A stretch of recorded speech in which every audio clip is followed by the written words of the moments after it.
कृष्णचंद्र हेम्ब्रम ये OPSC 2024-25 advertisement रे 185 rank रे अछि एथिपाई मु प्रिपरेशन स्टार्ट करी मोर ग्रेजुएशन टाइम रो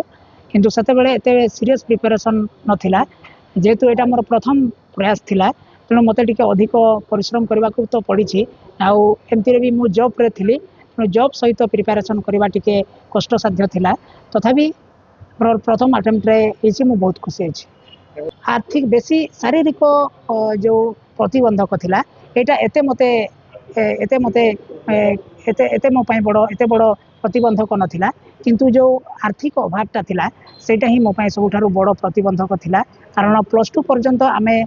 मागणा रे पाठ पढुतलु किंतु ग्रेजुएशन टाइम रे हमको टंका दरकार हुए बाहर भुवनेश्वर भलिया गोटे सहर रे चलिबा बिना अर्थ रे बहुत कष्ट तेणु मु जिला प्रशासन को निवेदन करी मते साहाय्य करबा पई एवं जिला प्रशासन मते साहाय्य करथिला जोथि पई मु आज आसी केउझर को जिलापाल को भेटिली एवं कृतज्ञता ज्ञापन कली जे मते साहाय्य करथिबार मते बहुत खुशी लागुची जे मु आज जने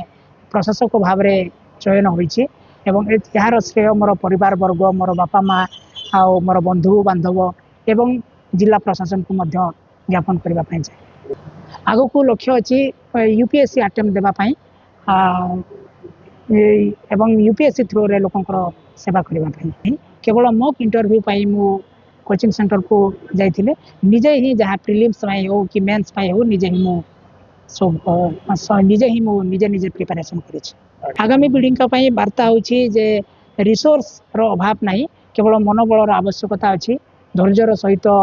सिलेबस को थोरोली पढ़ार अच्छी आपण यूट्यूब को फॉलो करके ऑनलाइन सब्सक्रिप्शन नहीं कि वेबसाइट रे जाइए आपणकर प्रिपरेशन करें।